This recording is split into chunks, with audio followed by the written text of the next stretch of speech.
Huh. I didn't know you lived in hell. We're practically neighbors. It's the same street too. Iseth? Oh, you have a magma pool too? I love it. It looks very tasteful. Iseth, I and think, that Baphomet statue. Just beautiful. Iseth, this is... Whoa, so many Iseth! people. I didn't know you had a party too. This is your house! We ran in circles! Oh, what are we doing here again? So let archaeologists continue to debate the history and evolution of man. Right.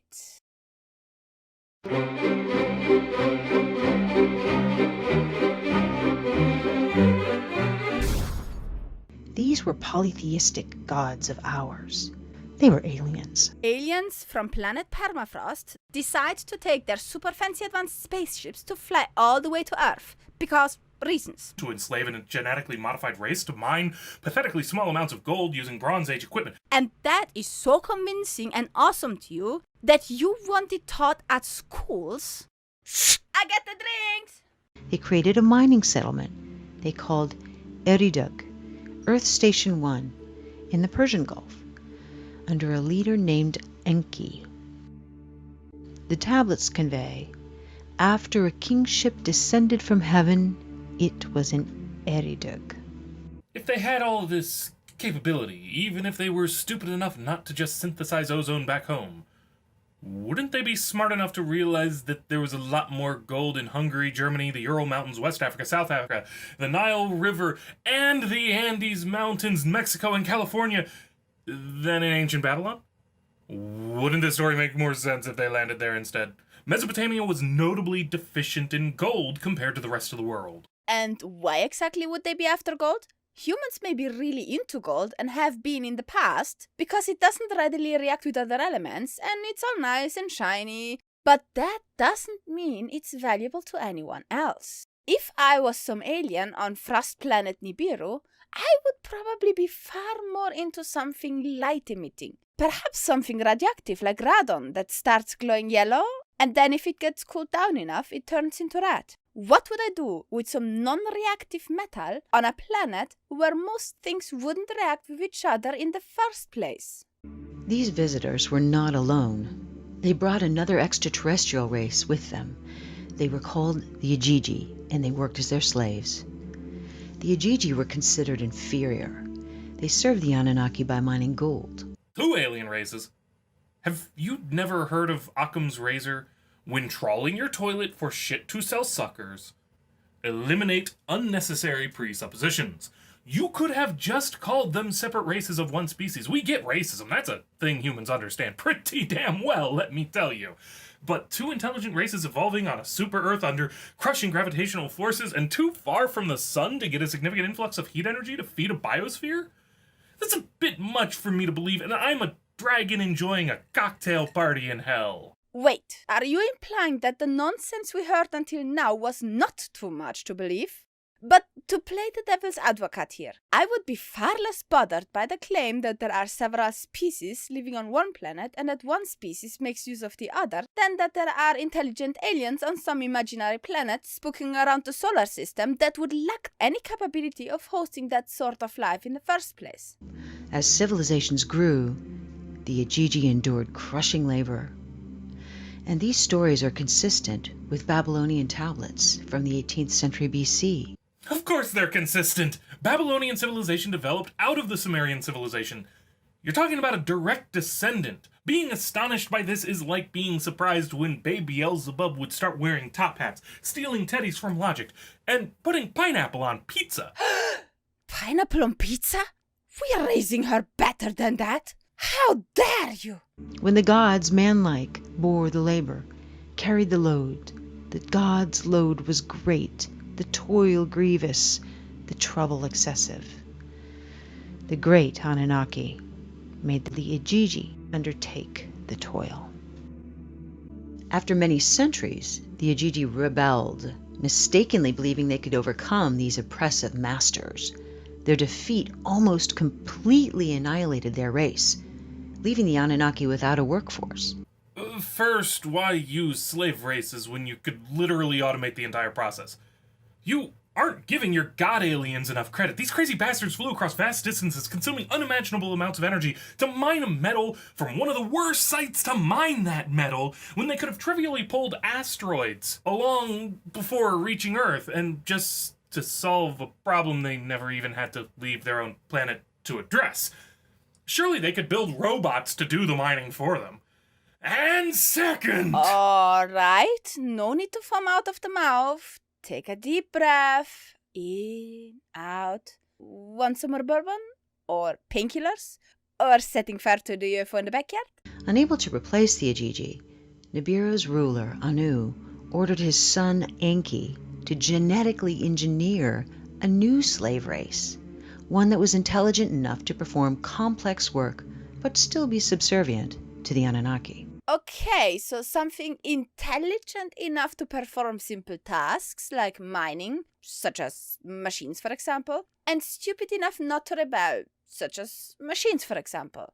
How exactly would these Anunnaki have gotten to Earth in the first place if the concept of machines was unknown to them? Did they fly on an oversized space turtle? His experiments are recounted in detail in Atrahasis. Many unique creatures were created. Enki finally successfully met his goal, and the result? A genetic hybrid between Earth's caveman, Homo erectus, and the Anunnaki themselves. This hybrid we call Homo sapiens. You do know that the so-called cavemen were Homo sapiens neanderthalensis, and that Homo sapiens sapiens, us, is an admixture of Homo sapiens idaltu, neanderthalensis, and Homo sapiens denisova, right? There's probably more to the story than that, but we've got the genetics for most of these subspecies. We know where we came from, and it's Africa. Not space, Africa. The tablets called first men the Adamu. In Hebrew, Adam means man. Well, let us get our facts straight first. The tablets don't call the first man anything. They called one man Adapa, not Adamu. And the story is about a guy who unknowingly declines immortality because the god of wisdom told him so. He wasn't immortal in the first place. Again, like with the Babylonians, the Semitic cultures, including the Hebrews, are intellectual descendants, if not genetic descendants, of Sumerian culture. There's no surprise here that we see crossover. Much of the early Jewish religion is derived from Sumerian and Babylonian myth. All you're doing is proving that people in a small geographic area share ideas and cultures. And what exactly would be so interesting about having the first human be called man? I mean, it's a bit like getting a pet dog and calling it, well, dog.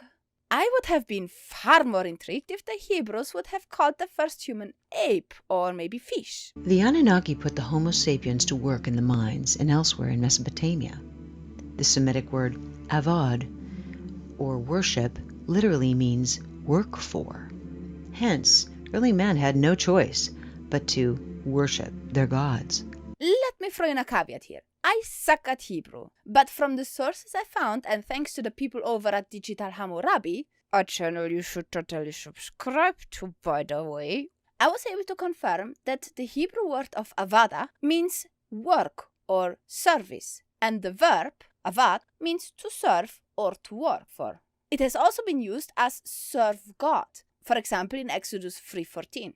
Which is pretty close to worship, I would say, and probably why it gets translated like that. If we would take the actual facts, we could understand that Anunnaki were a group of gods, in which case worship is a good translation. Because quite frankly, other than that, using it as an excuse to suppress a population, or making up fantasy stories, there isn't much else you can do with gods, honestly. They're just really horrible at playing tennis or chess or any other game for that matter. At least last I checked. But since you insisted they're aliens, let me point out the following to you. Just because a word can be used for worship and working doesn't mean that the people who worship something also work for it. Or that if people work for other people, or in this case made up aliens, that they also automatically worship them. A donkey works for his owner. It doesn't worship him. A plumber fixes your toilet. He doesn't worship you. According to the pictographs and texts, these Anunnaki, who we know lived many centuries, were giants compared to the Homo sapiens. So, where are all their fossils? Why didn't the admixing with their genetics make humans really big? Don't you understand that pictographs don't necessarily represent actual heights, and that someone writing a thing down doesn't make it true? You haven't done more than offer sad speculation at best, blind embrace of myth at worst. The woo-woo, it's gone to your head. Now, because their main purpose in life was to serve the Anunnaki, Homo sapiens were, in return, educated with social skills and academic affairs and technology. All this is abundantly clear in the tablets. The new human slaves were sterile. Bet you that last bit ain't abundantly clear in the tablets. Otherwise, you'd have listed it before you asserted how awesome your toilet brush smells. But as the demand for workforce increased, they were re-engineered so that they could reproduce. This later led to an overpopulation. So later, many humans were banished from the safety of their cities, giving rise to the story of the Garden of Eden and the story of banishment from paradise for procreating. These must be the most incompetent aliens any science fiction stone tables have ever come up with. You would think an alien species able to genetically engineer people should have no problem to come up with a trick or two to stifle the population growth. And that aside, I'm pretty sure there would have likely been some food shortages too, and I can't imagine the infant mortality rate being a very jolly thing back then either. And yet the only answer these aliens could possibly find was, why don't we kick a few people out of the town? Seriously? Maybe we should have sent them Trump. He could have built them a nice fancy wall or something. I didn't say that. As humans evolved to become more intelligent, some Anunnaki leaders bred with these humans. The children which resulted from these forbidden unions between races were called the Nephilim, or giants of old. Knew this had to be coming. None of you are happy until you've added in the nonsensical notion of interbreeding between two species with no genetic history, or even a common basis in nucleotide sequences. Why would a species that evolved separately have compatible DNA? If ours was so heavily modified, why is it so similar to the DNA of all of life on Earth?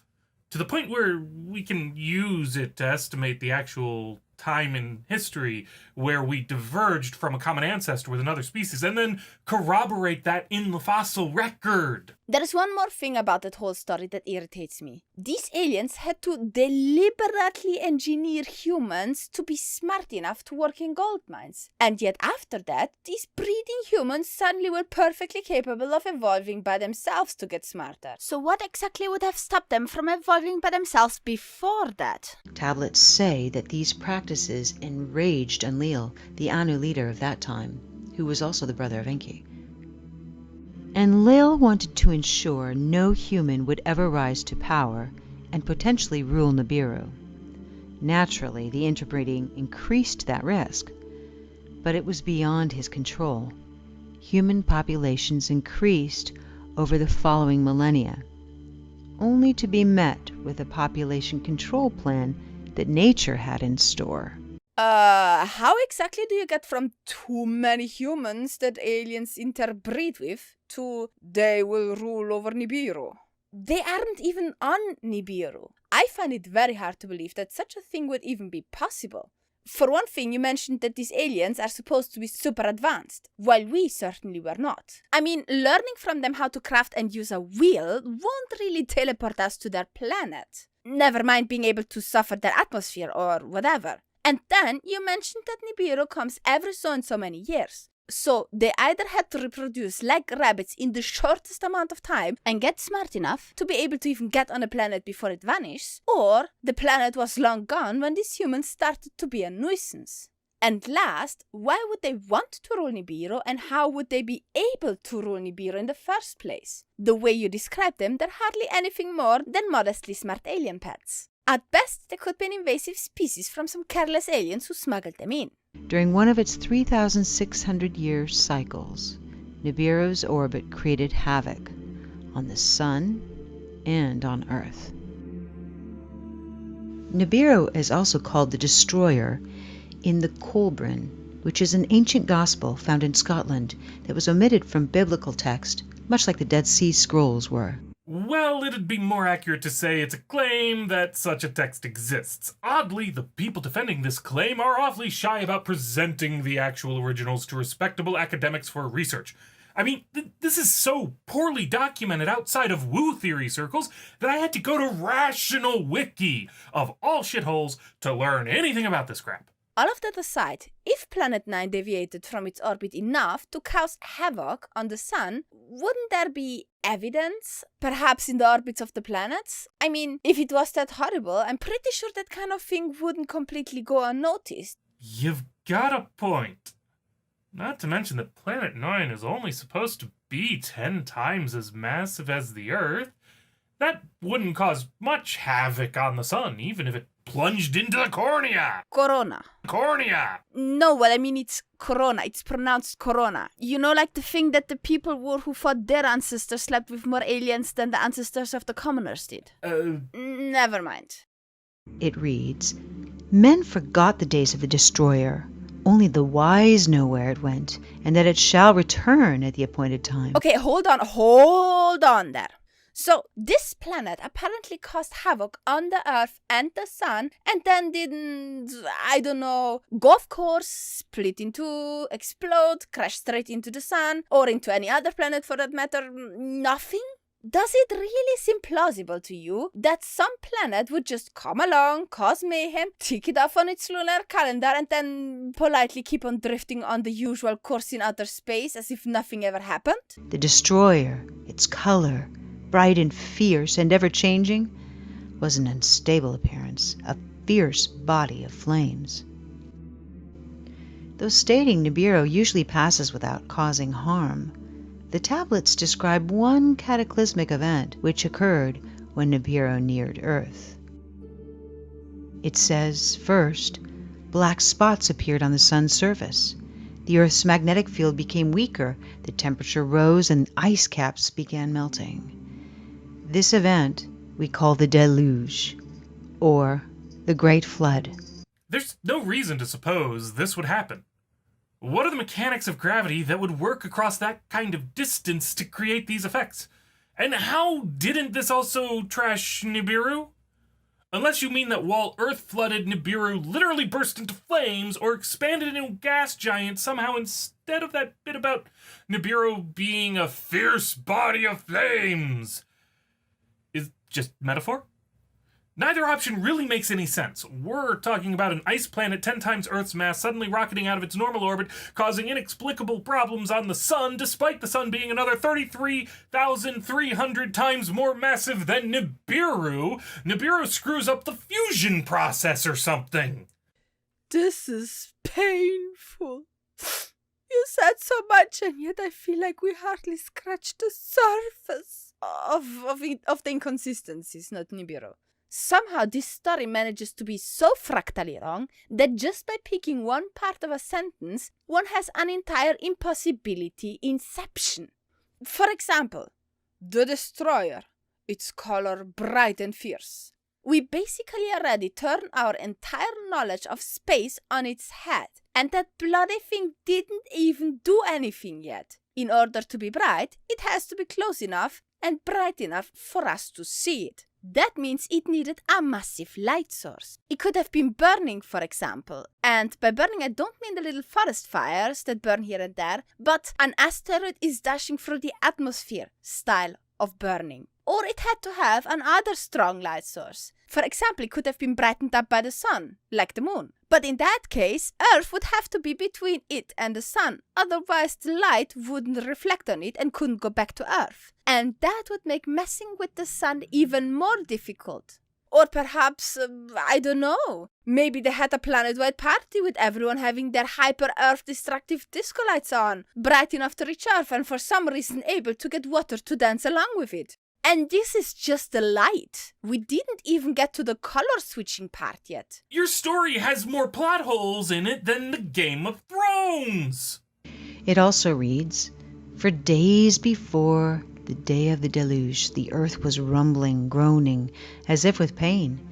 For nights before the calamity struck, in the heavens, Nibiru as a glowing star was seen." Alright, so first of all, bright and fierce and ever-changing unstable appearance doesn't sound anything like a planet, and nor does a fierce body of flames sound like a planet. It sounds far more like a hallucination, or maybe like someone staring into the sun for too long, or perhaps a volcanic eruption, maybe one with glowing ash that got transported through the sky, or something.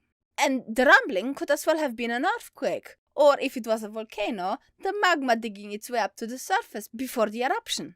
Way more plausible than a far-distant star melting the poles, and with far less woo-woo attached to it. It could also simply have been a hyperbolic depiction of a calamity, decorated with some fancy telltale to make it look more epic than it actually was. What it clearly is not, however, is a tale of actual aliens.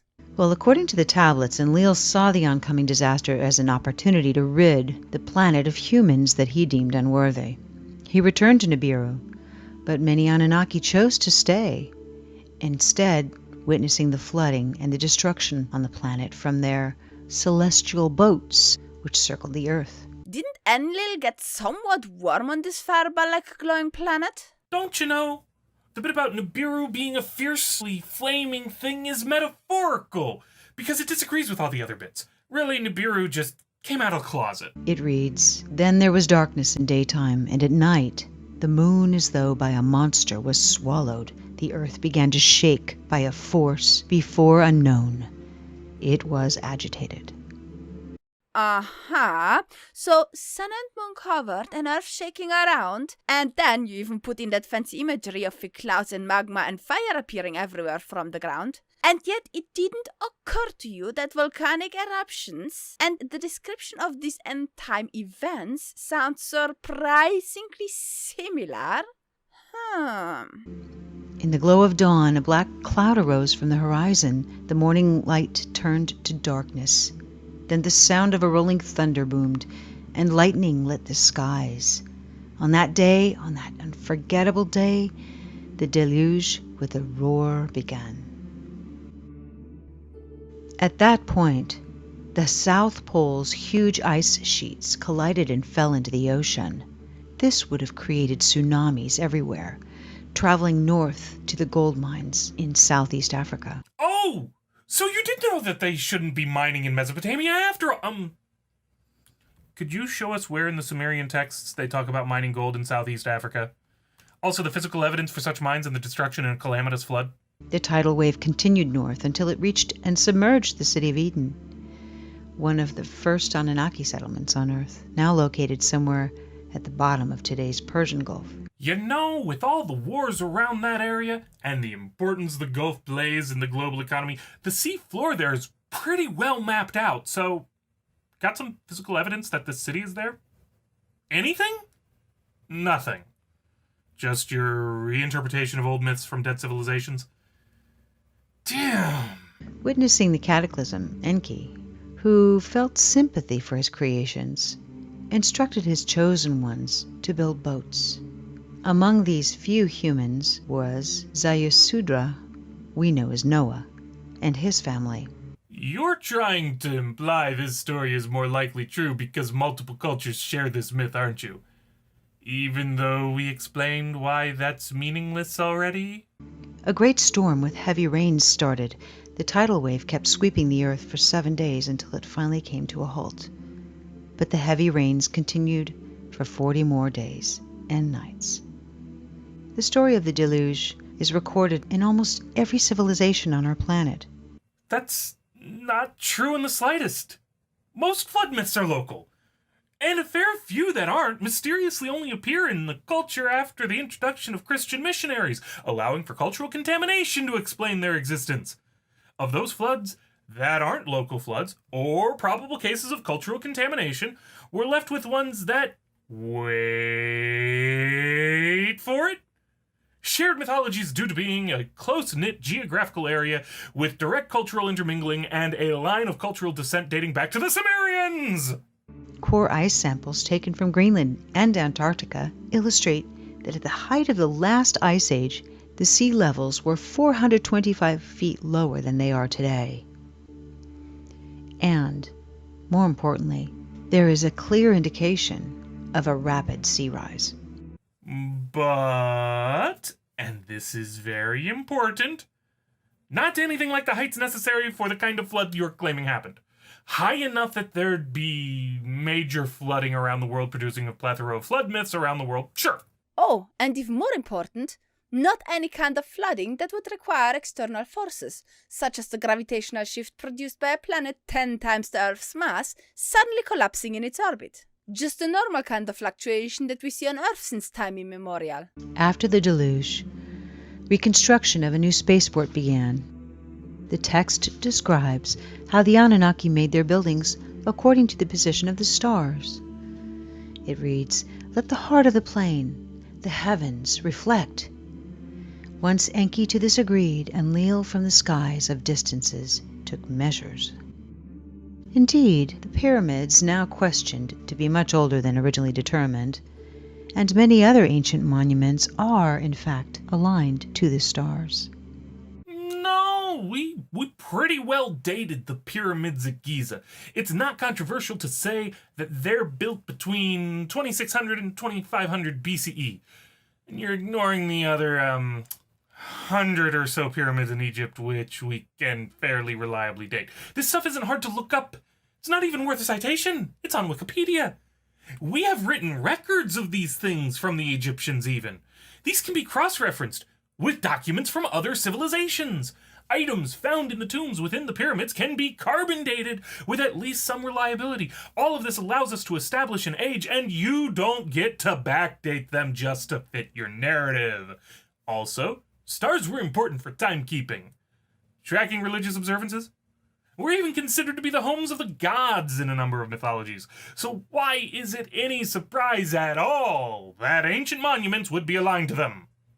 When the Anunnaki finally left Earth, their influence had reached every corner of the world, from Mesopotamia to India to South America.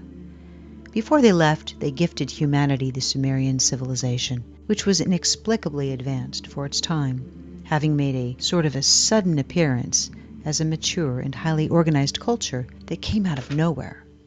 You don't study archaeology, do you? We have plenty of evidence of the development of civilizations from bands to tribes and villages, and on into the appearance of civilizations like Sumer. We have this around the globe, occurring independently multiple times. There's nothing here for you. Go read real books like Gun Germs and Steel by Neil Diamond, or Sapiens by Yuval Harari. Learn something true for once! The Anunnaki taught the Sumerians their way of life and established monarchs. Right, monarchy is clearly an alien invention and totally a new concept that could never have developed on its own. No tribe leader would ever have come up with the idea to pass on his role of leading to his offspring, and over time pretend it was inherited. Right? Now here's where it gets interesting. The kings would act as their emissaries on Earth and rule the people according to ancient principles. That's not interesting. That's boring speculation. I'm bored. And my glass is empty. Unbeknownst to man, royal bloodlines were genetically manipulated by the Anunnaki. This would in turn explain the strong aversion by nobility to interclass breeding. That just doesn't comport with history, or genetics, or anything. Besides, an aversion to interclass breeding makes sense without any interference from outsiders if you just think about it. Interclass interactions on that intimate level would break down strict class hierarchies that allow those on top to, wait for it, remain on top. Not only this, but they often believe that sort of tripe that you did, that the nobles were inherently superior to the lower classes. There need be no actual truth behind it, just the belief. Since we talk about royals and genetics, have you ever heard about something called royal disease? The royals and nobles across Europe were very inbred, and that had all kinds of bad side effects. The most devastating one was hemophilia, a genetic disease that prevents proteins known as fibrins from forming a scab over a cut or forming clots to stop internal bleeding. In other words, those affected by this kind of sickness would easily bleed to death. A rather grave design mistake by these Anunnaki G manipulators, if you ask me. Some people speculate that the Anunnaki have deceptively managed to control the Earth through this selective breeding of nobility for centuries, millennia. Others speculate that, as the tablets indicate, Nibiru may once again come close to our planet, and then the Anunnaki will return and restore rule over the slave race they created. At last you're being honest with us. This is all just speculation, isn't it? And for a race of spacefaring loons who waste massive amounts of energy transporting gold across distances light requires days to traverse, what's it matter how close Nibiru is? If they existed and they wanted to rule us, they would. Case closed. Never make your antagonist omnipotent, which is what you've effectively done. It creates ever more holes in your plot. This would explain the secrecy around the Sumerian recorded history. Either way, 3,600 years approaches a new cycle. Hold on there. Why would any of the nonsense you say be held secret? Even if we would grant you for the sake of argument that everything you say is true, there would still be no reason whatsoever to hold any of that a secret. Not to mention that as we speak, you and your fellow alien woo-woo people spread this stuff around unhinged on the internet. If there really were some obscure people who are supposed to keep that stuff secret, then I would argue they did a very, very poor job at it. Or perhaps the secrets just don't exist. Just like the alien supermasters. So now that you know what ancients reveal about our origins, perhaps you'd like to decide. Yep. Pass me a drink. You realize you're just rewriting the script for the 2012 Mayan apocalypse nuts that Penn and Teller debunked in their series Bullshit, right? You really gotta clean your toilet more often. Okay, enough of this. We have to go, or they'll start the competition drinking game without us. Thank you all for watching, and... Iseth? Iseth? Goodbye, everyone. Don't forget to subscribe.